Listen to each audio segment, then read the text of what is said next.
existe alguma vantagem adaptativa nisso. Qual que é a vantagem de perder coisa? Por exemplo, não seria melhor para o Tiranossauro Rex ter um braço enorme que ajudava ele a pegar suas presas, por exemplo? Sim, seria. E por que não existe um predador perfeito? Aquele que é o mais rápido, o mais forte, o mais inteligente, o que enxerga mais longe, o que tem o melhor olfato. Por que não existe um predador perfeito? Porque gasta muita energia.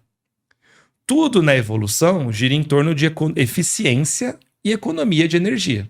Sim. Se você for um predador perfeito, a ponto de você ser muito musculoso, muito rápido, muito forte, você se camuflar de forma perfeita, você ser muito inteligente, isso vai gastar a quantidade absurda de energia que você vai ter que ficar comendo o tempo todo para poder sustentar o seu corpo.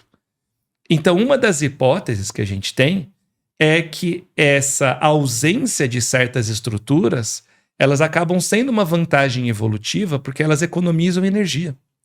O Tiranossauro Rex, que foi nascendo com braços cada vez menores, gastava menos energia para produzir esses braços que não eram utilizados na caça. Porque ele tem uma cabeça que é absurdamente gigantesca, a cabeça dele.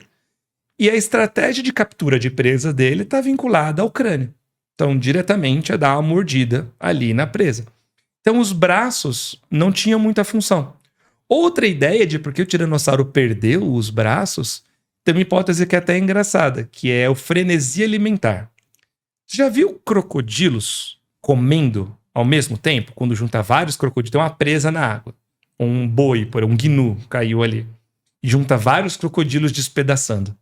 Eles entram numa loucura alimentar, para cada um tirar um teco do bicho, que a gente chama de frenesi alimentar. Os bichos ficam malucos, cada um pegando um pedaço e arrancando. No meio desse... E eles não brigam entre si? Brigam. E no meio desse processo, acontece muito de um crocodilo sem querer agarrar no braço do outro e girar, fazer o giro da morte. Quando ele faz isso, ele arranca o braço do outro. Puta merda. É muito comum você ter crocodilos com ausência de braços ou de parte dos braços, porque foi arrancado durante um frenesi alimentar. Que interessante. Então, uma das hipóteses que já surgiu para explicar por que os tiranossauros poderiam ter membros menores seria uma proteção contra a frenesi alimentar. Então, com braços pequenos, a chance de, no meio dessa selvageria alimentar, ficar um bracinho para fora... Mas o raciocínio por trás disso seria no fato de que, por exemplo, o crocodilo que sofre o frenesi alimentar, ele vai perder o braço, portanto tem mais chance de perder mais sangue e morrer. Exatamente. E aí a linhagem dele não vai perdurar. Exatamente. Ou de pegar uma infecção, por exemplo. Mas não é nem na perda de sangue, ele recupera. Não é necessariamente pelo fato de arrancar a mão que o próximo filho não vai ter, né? Não, e ele vai ser um predador menos eficaz. Não, ele pode ficar... Tem vários crocodilos que não tem nenhum dos braços da frente. E, pra andar em terra firme, fica ruim. Ele tem que se arrastar mais. Mas dá pra continuar vivo. Mas pega uma infecção, gera uma lesão.